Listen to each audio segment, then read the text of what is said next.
introduction. So now I'm the last one of today's talk. Okay. So our work is mitigating egregious ACK delays in cellular data networks by eliminating TCP ACK locking. I'm Xun. This is a joint work with my colleagues YK, Zixiao, and my supervisor Ben Liang. So I'm here to present because YK is now in honeymoon in USA. So I guess wife is more important and powerful than research. Okay, so let's start it. So as we all know, there exists significant asymmetry in the cellular data networks. The capacity of the downlink is normally much higher than the uplink. And more seriously, the congestion in the uplink makes the problem even worse. So this the congestion can be caused by two reasons. One is a concurrent upload. This is work discussed in last year's ICMP. Basically, when there is concurrent uploads and downloads, the uplink buffer is saturated by the data of the uploads. Then the ACK of the downloads will be delayed. The second reason is caused by the user sharing. Basically, the cellular link is a shared media. So as the number of users who are uploading stuff increases, the capacity that each user can get will be reduced. So in our experiments, actually we observed quite often that the download throughput can be 20 more times than the upload throughput. So the congestion in the uplink can cause the underutilization of the downlink because TCP is an ACK protocol. So the new data can only be sent when the ACK for the previous data is received. So when there's congestion in the uplink, the ACK is delayed significantly and the downlink becomes idle. So the idle downlink will then result in an underutilization of the downlink, which will result in poor TCP performance. So the direct solution is to eliminate the ACK clocking. And ideally, if we know the bandwidth, we can simply send the data at that speed. Okay, so instead of using the congestion window to control, so the sending of the data will not rely on the arrival of the ACKs. But in order to make that simple solution to work, we need to solve several challenges. The first one is how we can estimate the bandwidth. So it is acceptable to use the receive rate as an equivalent of the available bandwidth. So what's the link? What you received is actually what the link can provide. So, but in order to make the protocol practically deployable, we can only modify one side of the protocols. So here we can only modify the sender side. So the condition is that we need to estimate the receive rate at the sender side passively without any modification at the receiver.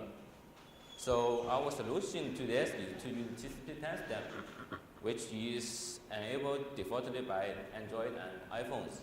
Here I have to say sorry to the Windows phones. They are different, but they only get 3% of the market sharing, so we cannot take care of them for now. And so let's first see how we can estimate the receive rate. So as the data packet is sent from the sender to the receiver will send back an ACK with the timestamp value set to the current time. This time can actually be used as an approximation of the receiving time of the data packets. When the sender receives that ACK, it can get this value and record it. So as the more data is transmitted, more ACK is sent back. With two ACKs, we can actually calculate the difference between the timestamp value and with the number of packets acknowledged by these two ACK, we can calculate the receiving rate. So as the transmission continues, we can keep updating the receiving rate. Okay, so here we saw the first challenge. We can estimate the bandwidth, but we have still two more challenges. The second challenge is the timestamp granularity is too cost. Actually, we cannot estimate the receiving rate at a very high accuracy. And the third challenge is the bandwidth actually varies significantly, and we have to keep updating the estimation. So the solution to this is to use a self-oscillating feedback loop. So when we estimate the receive rate, we do not send exactly at the rate. We send at a rate theta that is either smaller or faster, depending on the congestion status. So when there's no congestion, we send at a fast rate, and when there is congestion, we send a slow rate. So the problem then comes to how we can detect congestion. In traditional TCP detect the congestion with the packet loss. However, in cellular data networks, there exists a huge buffer, and it is already too late when the loss happens. So the solution to this is to monitor the queuing delay.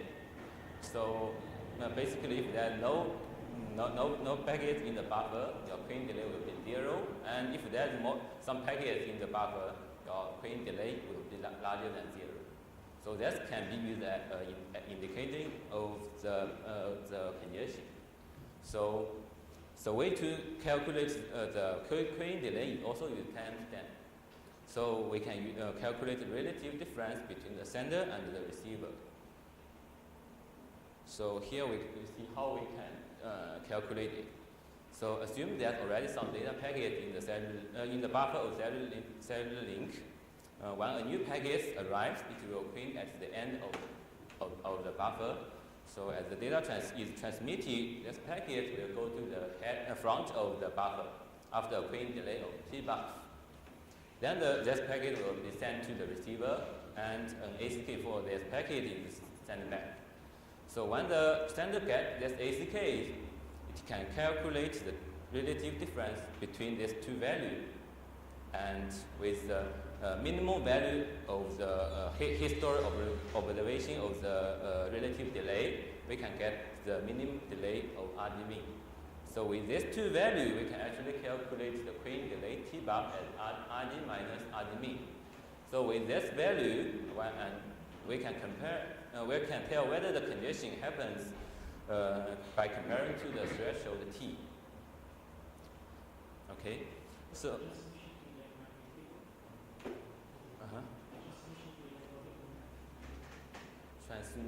Later. So to summarize, in our algorithm, so initially we send a burst of 10 packets. Using that 10 packets, we can estimate the receiving rate. Okay. When we get the receiving rate, our system will go to a buffer management mode, in which contains two status: a buffer field state or buffer drain state. So initially, the system will go to the buffer field state. So in that state, we're sending at a fast rate than the receiving rate. So because we are sending faster, the buffer will eventually be filled, and we can detect the buffer tend to be larger than the threshold. So then the system will go to the buffer drain state, where we send at a lower rate. So because we send slower, the buffer will eventually be drained, and we can detect the buffer tend to be less than the threshold. So then, with these two status, everything goes on, and it can maintain a good utilization and also keep the delay to be low. So there's only one exception for this oscillation. So if the network condition changes significantly, the system may stuck in the buffer drain state. So we design a special monitor state mode that if we detect the system stays in the buffer drain state too long, we probe the network using the real data and see whether the parameter has changed. If it changes, we update the parameters, and then we go back to the buffer management mode. If it doesn't change, we will simply just go to the buffer management mode. So the details about the monitor mode is described in the paper. You can look at it. And we call this algorithm as TCP RE. RE represents receiver rate estimation. So the last question is how we decide the parameters. So the first parameter is how much faster or slower to send. This can actually be mathematically derived once you determine how many packets you want to maintain in the buffer. And the second parameter is the threshold T. When you can say that the congestion happens. So actually that parameter is a trade-off between the utilization and the delay. And the third parameter is when to switch to the monitor state. So all this parameter is discussed in the details in the paper. I'd like to invite you to read our paper if you are interested. Okay, so yeah. Now then can come to the last section about the evaluation. So we evaluated the system with both NS2 simulation and a real Linux implementation. So we first see the NS2 simulation. So we first, in this NS2 simulation, we first measure the real network and get the simulation parameters like the bandwidth, delay, and buffer size. Then we apply those parameters to the simple calculation. And we evaluate our TCP/RE in 5 scenarios. And here we only talk about the first 3. You can see details in our paper about how we're handling the network fluctuation and TCP friendliness. So first one, the performance when the uplink is low. So in this experiment, we download 1 MB of data from server to the device. And we vary the downlink speed and uplink speed uniformly during this range. You can see the uplink speed is set to be much lower than the downlink speed. So for each point here, we run the experiment with the TCP/RE and the cubic. So here is the scatter plot of the results. X-axis shows the TCP cubic output, and the Y-axis shows the TCP/RE output. We can see that TCP/RE actually can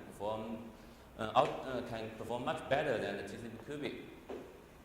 And as the uplink speed decreases, the benefit of using TCP/RE is more. Okay. We also evaluate the system when the upload speed is higher. So we run the same experiments, except the uplink speed is set to much higher. So here x-axis is the actual bandwidth we set, and the y-axis is the average output. We can see that TCP/RE actually achieves similar performance in TCP cubic, and which is all very close to the actual speed. However, TCP/RE achieves similar output with a much lower buffer usage.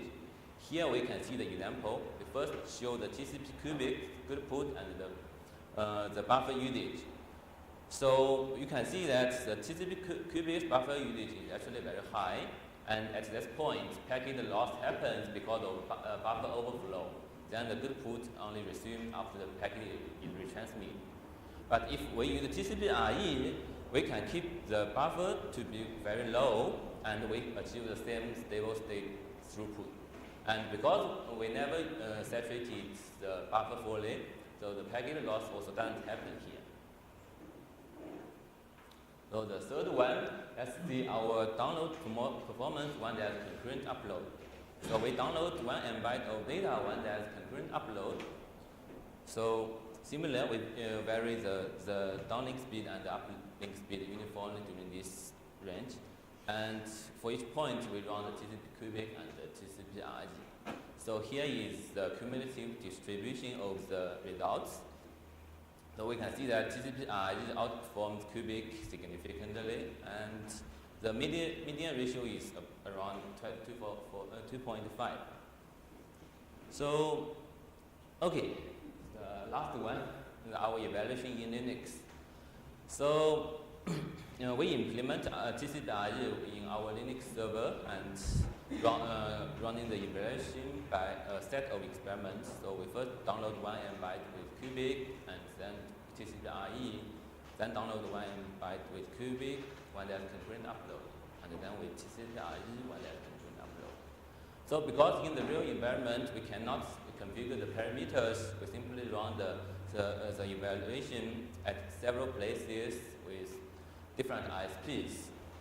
So for each place and each ISP, we run multiple plans and then plot the cumulative distribution of all the results. So here is one example of the results.